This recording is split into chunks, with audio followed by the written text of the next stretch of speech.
Assalamualaikum. Wahai saudaraku, jangan lupa tinggalkan sholawat di komentar agar hidup penuh berkah dan like video ini agar channel kami terus berkembang. Perjalanan Nabi Yunus alaihissalam, seorang nabi yang diutus kepada kaum Ninawa yang keras kepala dan penuh dosa. Saat kaumnya terus membangkang, Yunus meninggalkan mereka dalam amarah, berharap azab segera turun. Namun, Allah mengujinya dengan ujian berat. Ia ditelan oleh seekor ikan besar di tengah lautan. Dalam kegelapan perut ikan, ia sadar akan kesalahannya dan berdoa dengan penuh tobat. La ilaha illa anta. Subhanaka inni kuntu minaz syalimin.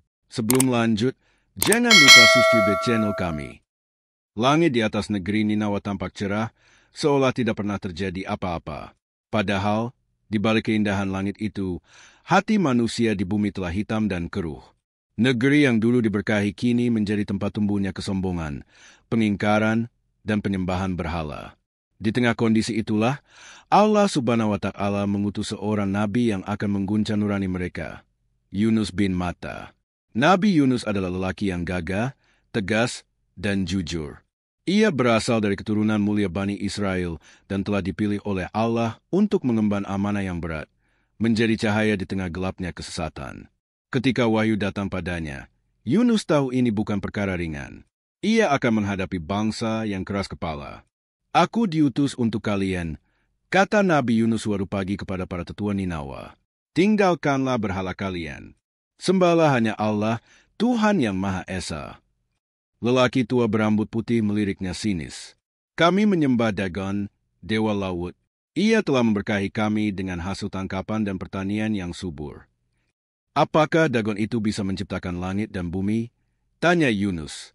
Wahai pemuda, selayang lain, jangan engkau bawa ajaran asing ke tanah ini. Setiap bangsa punya dewa mereka sendiri. Hari demi hari, Nabi Yunus berdiri di pasar, mendatangi rumah-rumah, masuk ke lembah dan padang, menyeru kaumnya agar meninggalkan kemusyrikan. Tapi yang ia dapatkan hanyalah tawa, cercaan, dan kadang lemparan batu. Ia tetap bersabar. Namun hatinya mulai tergores. Apalagi yang harus aku lakukan, wahai Tuhanku? Keluh Yunus suatu malam. Sudah bertahun-tahun aku berseru. Tak satu pun dari mereka mendengar. Aku hanya satu, mereka ratusan ribu. Namun wahyu tetap memerintahkannya bertahan. Suatu hari, Nabi Yunus berdiri di hadapan orang banyak. Dengan suara lantang, ia berkata, "Jika kalian tetap membangkang, azab Allah akan datang dalam 3 hari. Kaum itu hanya tertawa. Jika Tuhanmu benar-benar murka, mengapa tak sekarang saja dia menurunkan azabnya?" Yunus marah, tapi bukan hanya marah karena ejekan mereka. Ia merasa sedih, kecewa, dan menyerah. Malam itu, dalam hatinya, Yunus memutuskan untuk pergi. Ia merasa tugasnya telah selesai. Jika mereka tidak mau mendengar, maka biarlah azab menimpa mereka. Maka ia pun pergi, tanpa menunggu izin dari Allah. Langkah kaki Nabi Yunus meninggalkan Ninawa adalah langkah yang getir. Ia merasa lega karena tidak harus lagi berhadapan dengan batu keras di hati manusia. Tapi di sisi lain, langkah itu adalah ujian besar. Para nabi tidak boleh bertindak tanpa perintah dari Rabb mereka. Ia berjalan menyusuri padang, hutan, hingga tiba di tepi laut. Di sana, sebuah kapal dagang hendak berlayar menyeberangi lautan besar. Yunus meminta izin untuk menumpang. Para pelaut menyambutnya karena mereka melihat wajahnya yang teduh. Mereka tak tahu, kapal itu sedang mengangkut seorang nabi Allah yang sedang dimurkai karena meninggalkan tugasnya tanpa izin. Sementara itu, di Ninawa terjadi keajaiban. Saat mendekati hari ketiga, langit tiba-tiba berubah kelam. Awan hitam menggulung dari segala penjuru. Petir menyambar, angin menderu kencang. Penduduk Ninawa panik. Mereka teringat peringatan Nabi Yunus. Mereka menyadari, ini bukan badai biasa, ini adalah azab yang dijanjikan. Para tetua kota, ibu-ibu, anak-anak, bahkan para pendeta berhala, keluar ke jalan. Mereka menangis, mereka menyesal, mereka meminta ampun. Mereka semua naik ke bukit, berpakaian compang-camping, memisahkan diri dari hewan ternak mereka, dan bersujud memohon kepada Allah, Tuhan yang dibawa oleh Yunus. Ya Allah, Jika engkau masih berkenan menerima kami, kami bertaubat. Kami beriman kepada MU. Kami menyesal telah mendustakan Nabi MU. Doa dan isak mereka menggetarkan bumi. Maka Allah, Maha Pengasih lagi Maha Penyayang, menangguhkan azabnya. Langit kembali cerah, hujan pun turun dengan lembut, menyirami tanah dan hati yang tandus. Kaum Ninawa, secara keseluruhan, menjadi kaum yang beriman. Namun, Yunus tak tahu semua itu. Ia sedang berada di tengah samudera luas. Di atas kapal, angin mulai berhembus kencang. Ombak menggila, kapal seperti terangkat dan dihantam dari segala sisi. Para pelaut panik. Buang barang-barang ke laut, seru nahoda. Ringankan beban kapal. Namun badai tak juga mereda. Seseorang berkata, "Ini bukan badai biasa. Salah satu dari kita telah membawa kemurkaan Tuhan." Mereka sepakat mengundi siapa yang harus dilemparkan dari kapal. Undian pertama, Yunus. "Ini tak adil. Lakukan lagi," seru beberapa orang, karena mereka merasa Yunus orang baik. Undian kedua, tetap Yunus. Undian ketiga, masih Yunus. Yunus tahu, ini bukan kebetulan. Ini adalah keputusan dari langit. Dengan tenang, ia berdiri dan membuka jubahnya. "Aku yang akan melompat. Jangan salahkan dirimu. Ini adalah kehendak Allah." Dan dengan tekad bulat, Nabi Yunus meloncat ke tengah samudera yang menggulung. Allah, yang Maha Mengetahui, telah memerintahkan seekor ikan besar, menurut sebagian riwayat, seekor paus, untuk datang dari kedalaman laut. Saat tubuh Yunus menyentuh air, ikan itu pun muncul dan menelannya dalam satu tegukan, tanpa merusak tubuh atau mencederainya. Di dalam perut ikan, dalam kegelapan samudera, Nabi Yunus hidup. Tak ada jalan keluar, tak ada cahaya, tak ada suara, hanya detak jantungnya dan gelombang lautan yang mengguncang. Di sanalah, kisah yang luar biasa baru saja dimulai. Dunia menjadi sunyi. Tidak ada cahaya. Tidak ada suara manusia. Tidak ada daratan yang kokoh untuk dipijak. Tidak ada langit untuk dipandang. Yang ada hanyalah gelap pekat. Kegelapan perut ikan. Kegelapan dasar laut. Kegelapan malam. Di dalam 3 lapis kegelapan itulah, Nabi Yunus bin Matta kini berada. Tubuhnya masih utuh, napasnya masih berhembus, tetapi dadanya diliputi penyesalan yang dalam. Ia duduk atau mengambang di tempat yang tak bisa digambarkan oleh manusia biasa. Ia tahu, ini bukan sekadar musibah. Ini adalah teguran dari Allah. Nabi Yunus tidak menjerit. Ia tidak menyalahkan siapapun. Tidak kapal, tidak laut, tidak angin. Ia hanya menyalahkan satu hal, dirinya sendiri. "Aku telah tergesa-gesa. Aku meninggalkan tugas dakwahku. Aku pergi sebelum engkau, ya Allah, mengizinkannya." Lalu, dari dasar sanubarinya, meluncurlah sebuah doa yang akan dicatat dalam sejarah manusia sebagai doa penyelamat di tengah kesesakan. "El ilha il anta, subnaka in kuntu minazalim." Tidak ada Tuhan selain engkau, Maha Suci engkau. Sesungguhnya aku termasuk orang-orang yang zalim. Quran Surat Al-Anbiya 87. Nabi Yunus tidak meminta langsung diselamatkan. Ia tidak mengajukan syarat. Ia hanya mengakui kesalahannya. Ia mengakui keagungan Tuhan. Dan ia berserah. Itulah sebabnya Allah mencintai doa itu. Karena ia lahir dari hati seorang nabi yang benar-benar sadar, tunduk, dan berharap hanya kepadanya. Hari-hari berlalu. Allah yang Maha Pemelihara membuat perut ikan itu menjadi tempat tinggal sementara bagi Yunus. Tubuhnya tidak rusak, tidak tercerna oleh asam lambung. Malaikat Jibril datang membawa kabar dari langit.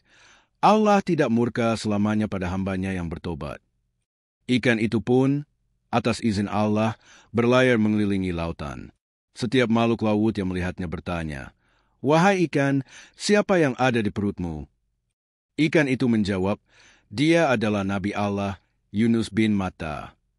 Makhluk laut ikut memuliakan Yunus. Mereka ikut bertasbih bersama dengan suara lembut mereka.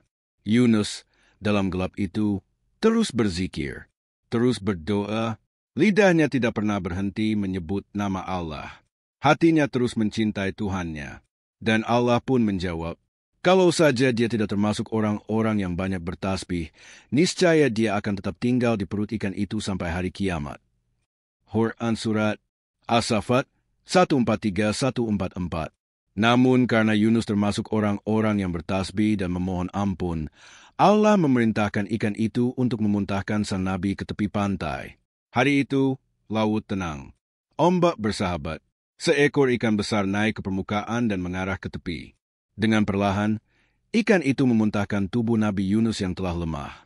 Tubuhnya terkulai di atas pasir panas, kurus dan pucat, seperti bayi yang baru lahir.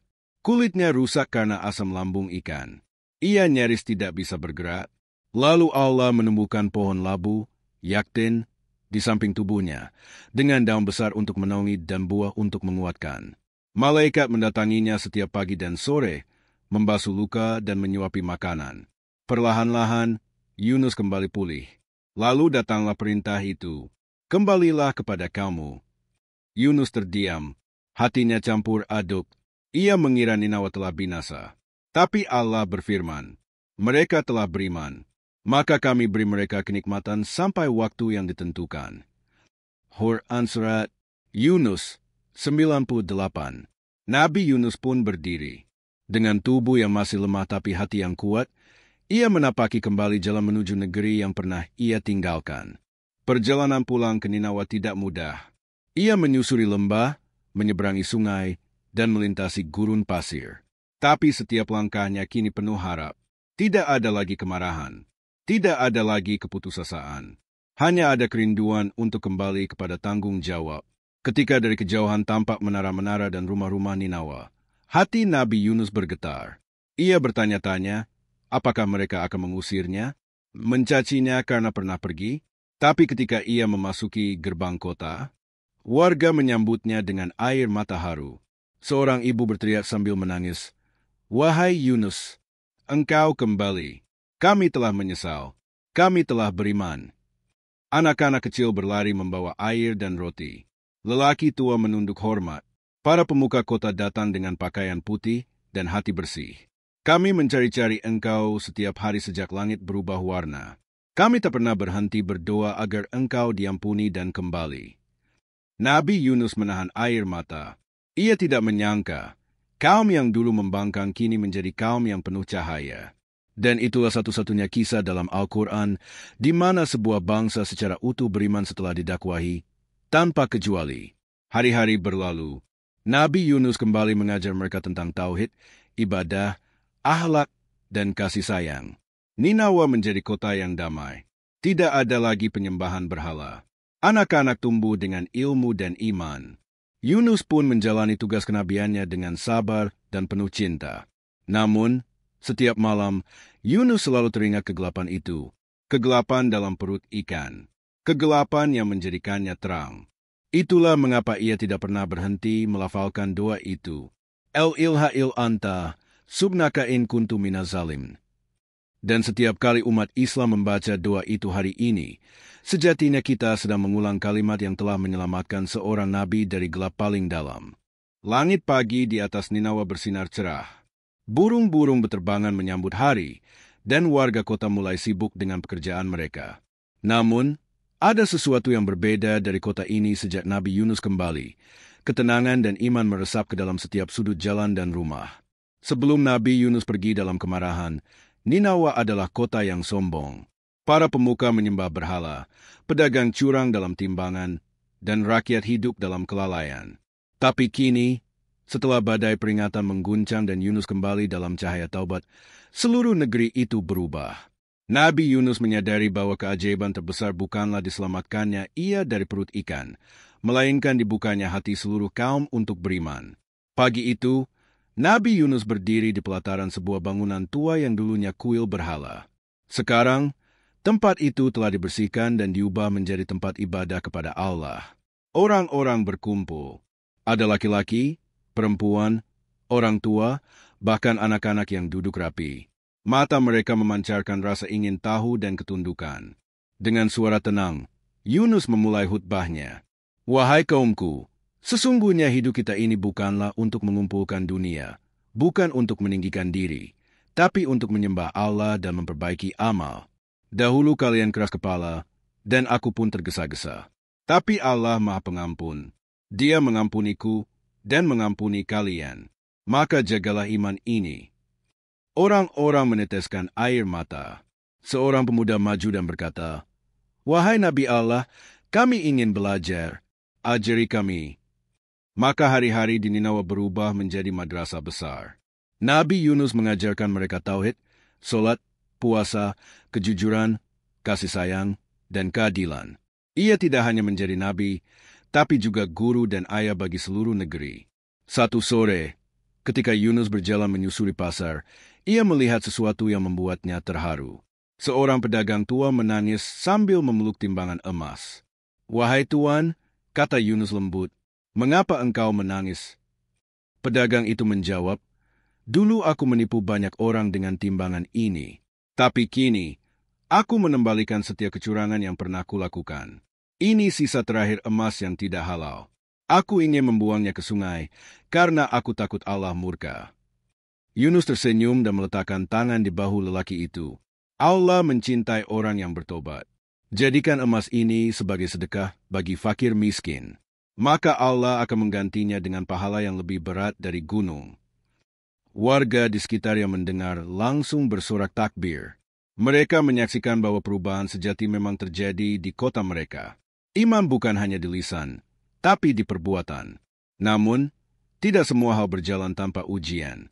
Beberapa pemuka tua yang dulunya sangat berpengaruh merasa tidak nyaman. Mereka dulu disanjung sebagai pembesar agama berhala. Sekarang, mereka menjadi orang biasa. Salah seorang dari mereka, bernama Nahum, mulai menyebar bisikan. "Bukankah Yunus pernah meninggalkan kita? Mengapa sekarang kita mempercayainya sepenuhnya?" Beberapa orang mulai goyah. Namun Nabi Yunus tidak membalas dengan amarah. Ia mengajak Nahum berdialog secara langsung. "Wahai Nahum, aku bukan raja. Aku tidak mengambil kekuasaan. Aku hanya membawa risalah dari Allah. Jika engkau ingin kembali kepada kekuasaan, maka aku tidak akan menghalangi. Tapi ingatlah, dunia ini fana." Nahum tertunduk. Ia tidak bisa menjawab. Dan malam itu, dalam sunyi, ia datang ke rumah Yunus dan menangis. "Maafkan aku, hatiku masih belum bersih." Yunus memeluknya. "Kita semua sedang belajar, termasuk aku." Salah satu keistimewaan Nabi Yunus adalah kelembutan hati setelah ujian besar. Ia tidak lagi mudah putus asa. Ia tidak lagi memandang suatu kaum dengan prasangka. Ia mengerti bahwa perubahan adalah mungkin, bahkan perubahan seluruh bangsa. Hari-hari berlalu, Ninawa berkembang, anak-anak menghafal ayat-ayat tauhid, para janda mendapat perhatian, kaum miskin diberi nafkah, tidak ada lagi perbudakan, tidak ada lagi pesta mabuk-mabukan, tidak ada lagi penyembahan berhala. Kota itu benar-benar menjadi pusat peradaban iman, dan semua bermula dari satu ampunan. Malam itu, saat Yunus berdoa sendirian di atas bukit, ia memandang ke arah Ninawa yang bersinar oleh pelita-pelita rumah. "Ya Allah," bisiknya, "Engkau maha bijaksana. Engkau maha penyayang. Aku yang marah, Engkau yang sabar. Aku yang pergi, Engkau yang menyelamatkan. Aku yang putus asa, Engkau yang memberi harapan. Dan mereka yang dulu menentang, Engkau beri hidayah." Lalu ia terdiam. Angin berembus lembut. Bintang-bintang bersinar. Dan dalam diam itu, Nabi Yunus merasakan kehadiran Tuhan lebih dekat dari sebelumnya. Bukan di perut ikan, bukan di tengah badai, tapi di hati yang tunduk sepenuhnya. "Maka kami kabulkan doanya dan kami selamatkan dia dari kesusahan. Dan demikianlah kami menyelamatkan orang-orang yang beriman." Quran Surat Al-Anbiya 88. Ninawa kini hidup dalam ketenangan. Iman telah bersemi, kebajikan menjadi budaya, dan Nabi Yunus menjadi pemimpin rohani yang dicintai rakyat. Namun, sebagaimana sunatullah dalam hidup para nabi, ketenangan bukan akhir dari ujian, melainkan awal dari cobaan yang lebih halus. Ujian di saat semua terlihat baik-baik saja. Kebangkitan kaum munafik. Suatu malam, ketika angin berembus tenang di atas kota, sekelompok orang berkumpul diam-diam di sebuah rumah tua. Mereka adalah mantan pembesar yang merasa tersisih, meskipun mulut mereka ikut bertakbir bersama rakyat. Mereka dipimpin oleh seorang lelaki yang sangat lihai dalam bicara, Abdan. Yunus telah menjerat kota ini dengan kata-katanya, gumam Abdan. Lihatlah kalian, semua tunduk padanya seolah ia raja. Padahal, ia bukan siapa-siapa selain orang yang pernah melarikan diri. Orang-orang di ruangan itu mengangguk. Hati mereka masih diliputi iri. Dulu mereka dipuja-puja, tapi kini orang-orang lebih memilih duduk bersama Yunus yang sederhana. Abdan lalu mengusulkan, mari kita sebar keraguan. Kita tidak perlu melawan secara terang-terangan. Kita tanamkan bibit pertanyaan. Apakah benar Yunus itu nabi? Bukankah ia pernah kabur? Rencana itu pun mulai dijalankan. Mereka menyusup ke pasar, ke majelis pengajian, bahkan ke kalangan anak muda. Dengan topeng kebaikan, mereka menyebarkan fitnah perlahan. Beberapa hari kemudian, seorang pemuda bernama Zahri datang kepada Nabi Yunus dengan wajah bingung. Wahai Nabiullah, katanya, aku mendengar seseorang berkata bahwa engkau pernah menyerah pada umat ini. Apakah itu benar? Nabi Yunus memandang pemuda itu dengan sabar. Ia tidak mengelak, ia tidak marah. Benar? Jawabnya, aku pernah lelah. Aku pernah merasa kalian tidak akan pernah berubah. Maka aku pergi. Tapi Allah menegurku. Ia menegurku keras. Dan aku bertobat. Zahri terdiam. Kejujuran itu menghujam hatinya lebih dari 1000 bantahan. Tapi mengapa engkau kembali, wahai Yunus? Karena aku mencintai kalian. Karena aku takut, jika aku tidak kembali, kalian binasa. Allah menyelamatkanku bukan untuk lari lagi, tapi untuk memperbaiki apa yang dulu kutinggalkan. Mata Zahri berkaca-kaca. Ia lalu berdiri dan mencium tangan Nabi Yunus. Maafkan aku karena meragukanmu, wahai utusan Allah. Namun fitnah tidak berhenti. Seorang wanita tua yang dulunya pendeta berhala, kini berpura-pura menjadi pengikut setia. Ia berkata kepada para janda, bukankah kita hidup baik-baik saja dulu, sebelum ajaran baru ini datang? Para janda ragu.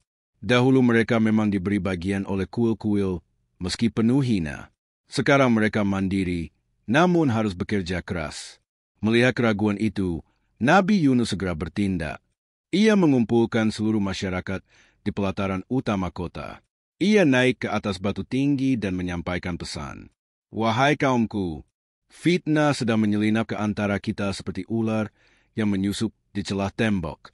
Janganlah kalian biarkan lidah-lidah jahat mengaburkan cahaya yang telah Allah nyalakan. Ia lalu menunduk dan berkata, jika ada yang ragu padaku, tanyakan. Jika aku salah, tegurlah. Tapi janganlah menyebar keraguan di belakang, karena itu adalah sifat kaum munafik. Masyarakat terpukul, beberapa dari mereka menangis karena merasa telah termakan bisikan. Bahkan beberapa yang terlibat fitnah datang memohon ampun langsung kepada Nabi Yunus. Abdan, sang dalang, mulai gelisah. Rencananya gagal, maka ia memilih melancarkan langkah terakhir, fitnah pribadi. Ia menyebarkan isu bahwa Nabi Yunus menyimpan kekayaan hasil sedekah. Ia menuduh bahwa rumah Nabi Yunus dibangun dari emas. Padahal, rumah itu adalah warisan dari ayahnya yang dulu adalah pengrajin kayu, direnovasi oleh masyarakat sendiri sebagai bentuk cinta. Abdan berkata di pasar, lihat rumahnya, besar dan kokoh, apakah ini hidup seorang nabi? Nabi Yunus, mendengar kabar itu, tidak membela diri. Ia mengajak semua warga ke rumahnya. Ia buka pintu lebar-lebar. Ia ajak mereka masuk dan melihat sendiri bahwa rumah itu sederhana. Dindingnya dari tanah liat, tidak ada emas, tidak ada ukiran mewah. Ia bahkan berkata, jika kalian menginginkan rumah ini, ambillah. Aku bisa tinggal dimanapun. Yang penting adalah kebenaran tetap berdiri. Orang-orang terdiam. Abdan kehilangan dukungan. Fitnahnya tidak laku lagi. Beberapa pengikutnya pergi meninggalkannya. Ia pun merasa malu dan memilih meninggalkan Ninawa. Setelah itu, Allah menurunkan wahyu kepada Nabi Yunus. Wahai Yunus, kau telah sabar dan kamu telah bertahan. Maka aku tetapkan cahayaku atas kota ini. Sampaikan kepada mereka bahwa aku mencintai mereka karena mereka mencintai kebenaran. Yunus pun menyampaikan kabar itu. Hari itu, Ninawa kembali bersujud dalam syukur. Seluruh penduduk berkumpul dan melakukan sujud berjamaah di tanah lapang. Air mata mengalir. Takbir menggema. Dan sejak itu, kota Ninawa menjadi kota pertama dalam sejarah umat manusia yang selamat dari azab karena seluruh penduduknya bertobat. Namun malam itu, Yunus kembali ke atas bukit yang dulu menjadi tempat renungannya. Ia berdoa dalam sujud panjang. Ya Allah, Engkau telah tunjukkan padaku bahwa tak ada hati yang terlalu keras untuk dilembutkan. Tak ada kaum yang terlalu sesat untuk kembali. Dan tak ada nabi yang terlalu gagal untuk dimaafkan. Ia menangis. Tangisan itu bukan karena sedih, tapi karena ia sadar Allah telah menerima taubatnya sepenuhnya. Dan itu lebih berharga dari 1000 kemenangan dunia. Langit Ninawa dipenuhi burung-burung yang berputar di atas kota, seolah ikut bersyukur bersama manusia. Waktu telah bergulir. Nabi Yunus tidak lagi muda. Rambutnya mulai memutih. Langkahnya tidak setegas dulu. Namun semangatnya tak pernah padam. Ia masih mengajarkan tauhid, keadilan, dan kasih sayang. Generasi baru yang tumbuh. Zahri, pemuda yang dulu sempat ragu, kini menjadi pemimpin kaum muda. Ia mendirikan madrasah kecil tempat anak-anak belajar Alkitab Nabi Yunus dan hikmah kenabian. Di bawah bimbingan sang nabi, Ninawa tumbuh bukan hanya sebagai kota besar, tetapi sebagai pusat ilmu dan cahaya iman. Setiap hari Jumat, Nabi Yunus menyampaikan khutbah. Namun pada suatu Jumat, ia berdiri lebih lama dari biasanya di mimbar. Wajahnya teduh tapi tampak jauh. Ia berkata, "Wahai kaumku, hidup ini seperti perahu yang berlayar di laut luas. Kadang tenang, kadang bergelombang. Tapi selama kita berpegang pada tali Allah, perahu itu akan sampai ke pelabuhan keselamatan."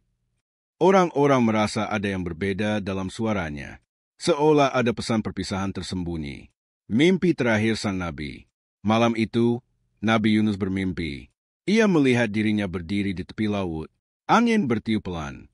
Dari arah cakrawala, datang seekor ikan besar yang dahulu pernah menelannya. Tapi kali ini, ikan itu tidak menakutkan. Justru tampak seperti sahabat lama. Lalu terdengar suara lembut. "Wahai Yunus, perjalananmu telah sampai di ujung. Kembalilah pada kami dalam keadaan ridha dan diridai." Yunus terbangun. Ia menangis, tapi bukan tangis kesedihan. Ia tahu waktunya sudah dekat, dan kali ini ia tidak akan lari. Ia akan menyambutnya dengan tenang. Keesokan harinya, ia memanggil Zahri dan beberapa sahabat dekat. "Aku ingin pergi ke bukit tempat pertama kali aku berdakwah kepada kalian. Aku ingin duduk di sana sebentar saja." Zahri mengantar beliau bersama beberapa orang. Mereka duduk di bawah pohon besar. Yunus memandang ke kota Ninawa dari kejauhan. Kota itu damai. Tidak ada jeritan. Tidak ada darah. Tidak ada kacauan. "Alangkah indahnya jika semua nabi bisa menyaksikan kaumnya seperti ini," bisik Yunus. Zahri menggenggam tangan beliau. "Ini semua berkat perjuanganmu, wahai Nabiullah." Yunus tersenyum, tapi menggeleng pelan. "Bukan, ini semua karena Allah. Aku hanyalah utusan yang pernah salah, tapi Dia tetap memberiku kesempatan. Tak ada kemuliaan yang lebih besar daripada dimaafkan olehnya." Mata beliau mulai memejam. Angin semilir meniupkan daun-daun kering. Suara alam terasa seperti zikir. Dan di detik itulah, roh Nabi Yunus dicabut dengan lembut oleh para malaikat. Wajahnya damai, senyum masih tersungging di bibirnya. Ia pergi tanpa dikejar lagi oleh azab, badai, atau keraguan. Ia pergi sebagai nabi yang berhasil, bukan karena tak pernah gagal, tapi karena ia bangkit setelah gagal. Warga Ninawa berduka. Kabar wafatnya Nabi Yunus menyebar cepat. Seluruh penduduk berkumpul di pelataran kota. Tua muda, laki-laki dan perempuan, menangis dalam sujud. Mereka tidak hanya kehilangan pemimpin, tapi ayah rohani yang menyelamatkan mereka dari kebinasaan. Jenazah beliau disemayamkan dengan penuh kehormatan. Sebuah batu besar di bukit dijadikan makamnya. Zahri berdiri dan berkata kepada warga, "Jangan kalian tangisi kepergiannya dengan air mata saja. Tangisi beliau dengan amal. Kenang beliau dengan menjaga apa yang beliau ajarkan." Maka, sejak hari itu, setiap anak di Ninawa diajarkan tentang kisah seorang nabi yang pernah ditelan ikan, tapi justru menjadi besar karena tobatnya. Warisan Nabi Yunus. Nama Yunus hidup berabad-abad setelah wafatnya. Bahkan ketika generasi demi generasi berlalu, para nabi setelahnya menyebut beliau sebagai contoh kesabaran setelah kejatuhan. Rasulullah Muhammad pun menyebutnya dengan penuh hormat. Janganlah kalian berkata bahwa aku lebih baik dari Yunus bin Matta. Hr. Bukhari dan Muslim. Allah mengabadikan kisah beliau dalam banyak surat, termasuk Surah Syafat 37, 139, 148. Surah Al-Anbiya 21, 87, 88. Surah Yunus 10, 98. Surah Al-Qalam 68, 48, 50. Semua itu bukan untuk menjadikan kisah Yunus sebagai dongeng, tapi sebagai pelajaran tentang harapan, tobat, dan kasih sayang Allah yang tak berbatas. Penutup, hikmah dari kisah Yunus. Dari kisah Nabi Yunus, kita belajar banyak hal. Nabi pun bisa lelah, tapi Allah Maha Pengampun. Tobat yang sungguh-sungguh mampu membalikkan takdir kehancuran menjadi keselamatan. Kemenangan sejati bukanlah saat tak pernah gagal, tapi ketika kita bangkit setelah jatuh. Allah mencintai hamba-Nya yang mengakui kesalahan dan kembali padanya.